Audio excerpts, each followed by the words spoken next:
Bienvenidos a nuestro programa informativo. Un saludo afectuoso a todos nuestros televidentes. Gracias por elegirnos como su fuente confiable de noticias. Comenzamos. El doctor Mario Godoy ha sido nombrado como presidente del Consejo de la Judicatura por la Asamblea Nacional de Ecuador, en una ceremonia formal de posesión que marca el inicio de su mandato en esta importante institución judicial del país. Presentamos la noticia. Señor doctor Mario Fabricio Godoy Naranjo, jura usted por su honor ante Dios y la patria que cumplirá fielmente las funciones otorgadas por la Constitución de la República y la ley en el desempeño de su cargo como vocal principal del Consejo de la Judicatura. Sí, juro. Si así lo hace, que la patria y el pueblo ecuatoriano os reconozcan, caso contrario os juzguen.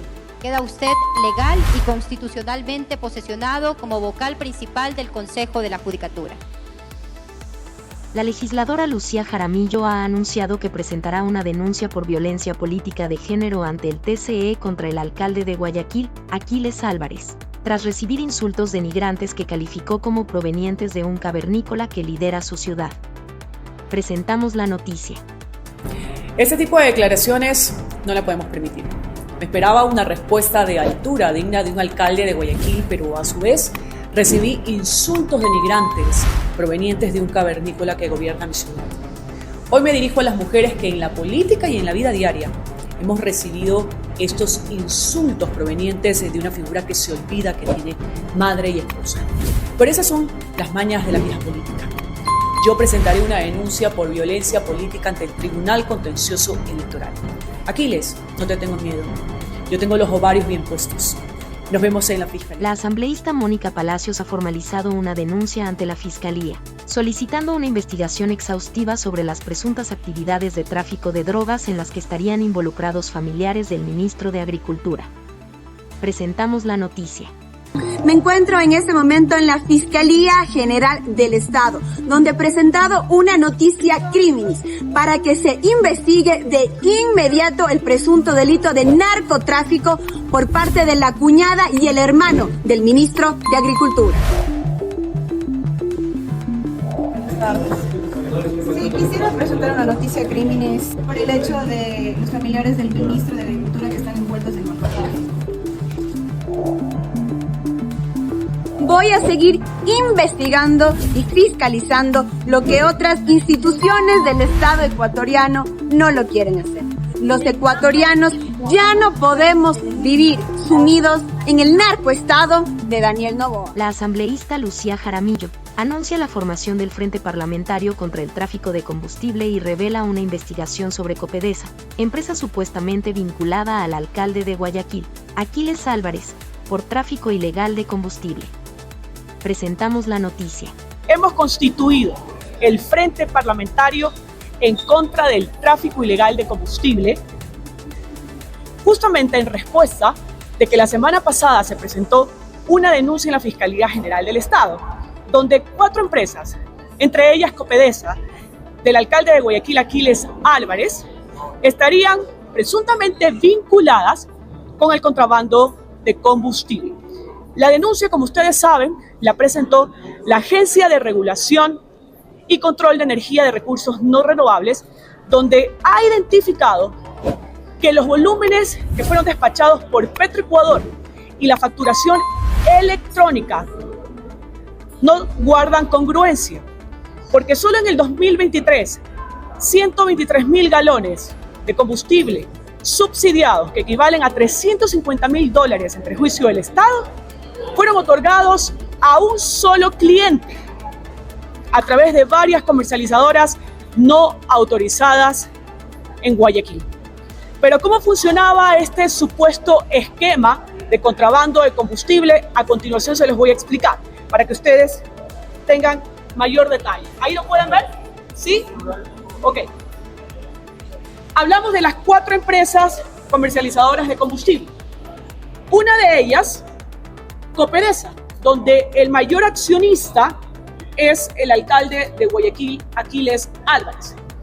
Copedesa le vendía de forma irregular a gasolineras Fuelcorp S.A.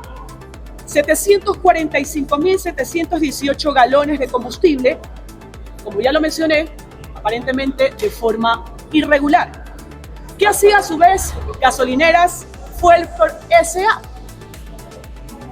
Habría vendido combustible a 4 empresas con vehículos sin placas. Pero lo que más llama la atención es que Fuelcorp S.A. le habría vendido combustible a un trabajador con 8.019 vehículos. Uno de estos vehículos habría comprado 117.000 galones de combustible y, siendo motor a gasolina, compró 3.000 galones de diésel. Cifras que llaman la atención por las características del carro. Estamos hablando de un carro con motor 1.400 centímetros cúbicos con un rendimiento de 60 kilómetros por galón. Es decir, que para que este carro pueda usar dicho volumen, tuvo que haber cargado decenas de veces al día y además haber recorrido toda la red vial del país 4 veces en un año, lo que es, pues, imposible. El doctor Mario Godoy, nuevo presidente del Consejo de la Judicatura, enfatiza que no tiene experiencia en derecho penal, sino en lo público y electoral. Rechaza ser etiquetado como abogado de narcotraficantes, lamentando la estigmatización de su profesión. Presentamos la noticia. Creo que ya es claro, lo evidencié. Yo no tengo ningún tipo de patrocinio en el ámbito penal y lo reitero, yo no hago litigio penal. Conozco la materia penal, desde luego, conozco sus generalidades y sus particularidades. Yo no soy abogado penalista y yo me dediqué más bien un poco al enfoque de lo público por la experiencia que tenía y encontré un nicho en el ámbito electoral. Hasta ahí. Si yo no tengo participación en el ámbito penal, entonces, ¿por qué se me endilga a mí que yo he patrocinado o que soy abogado? Algunos titulares de prensa indican que yo soy abogado de narcotraficantes. Independientemente, yo no quiero ser tampoco un juicio de valor, porque creo que la profesión de abogado también ha sido totalmente estigmatizada últimamente, independientemente de la rama. Yo lo estoy viviendo. Ni siquiera soy penalista y si no es por el tema del supuesto narcotráfico, se me hace una estigmatización por el ámbito electoral que he ejercido mi profesión. Es decir, por todo lado. El líder de Construye, Jorge Kente, ha anunciado que la Fiscalía ha comenzado una investigación preliminar contra Diego Sánchez, José Serrano y Pedro Solines. Esta medida se debe a las declaraciones que realizaron durante el juicio de Carlos Pollitt en los Estados Unidos. Presentamos la noticia.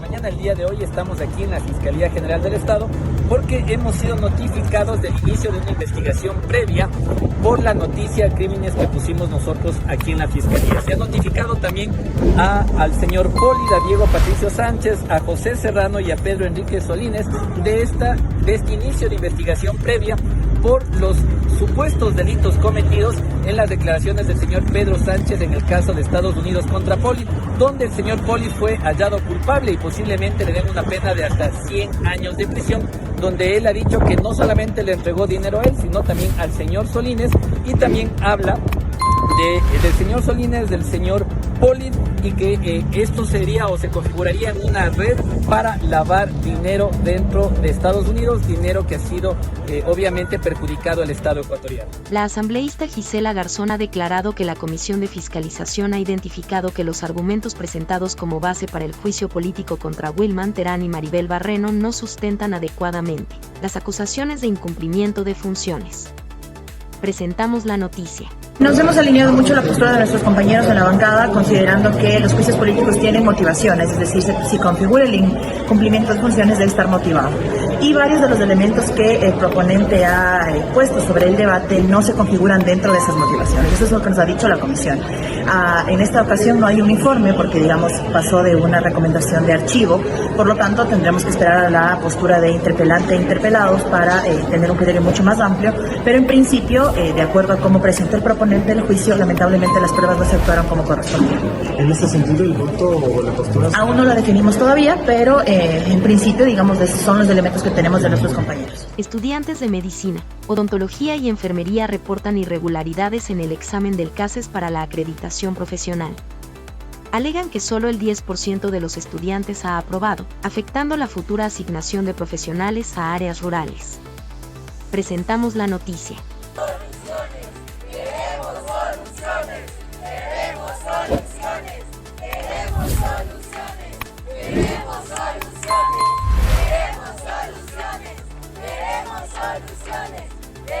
Bancada de la Revolución Ciudadana revela que el presidente de la Asamblea, Henry Kronfle, ha solicitado la presencia física de Wilman Terán en su juicio político.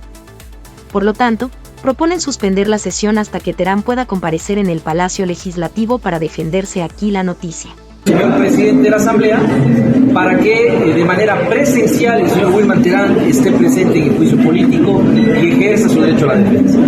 Sin embargo, el SNAI, Servicio Nacional de Atención a Personas Privadas de Libertad, ha contestado que dado la distancia, porque está en la ciudad de Guayaquil, no puede trasladarse hacia el hemiciclo legislativo de la ciudad de Quito. Nos parece sumamente extraño cuando en otros casos, como el caso del señor C. y otros más, han hecho todo lo posible para traer y trasladar a las personas que se encuentran privadas de libertad hasta el hemiciclo legislativo.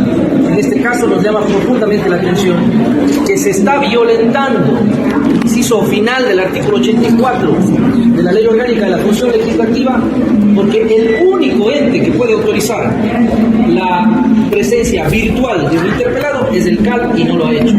Nosotros hemos hecho un llamado el día de hoy a las autoridades de la Asamblea Nacional para que esta sesión, hasta que no se asegure la presencia del señor Wilman Terán en el hemiciclo legislativo, esta sesión se suspenda en cuanto a la sustanciación del proceso legal, del proceso de juicio político con el señor Wilman Terán.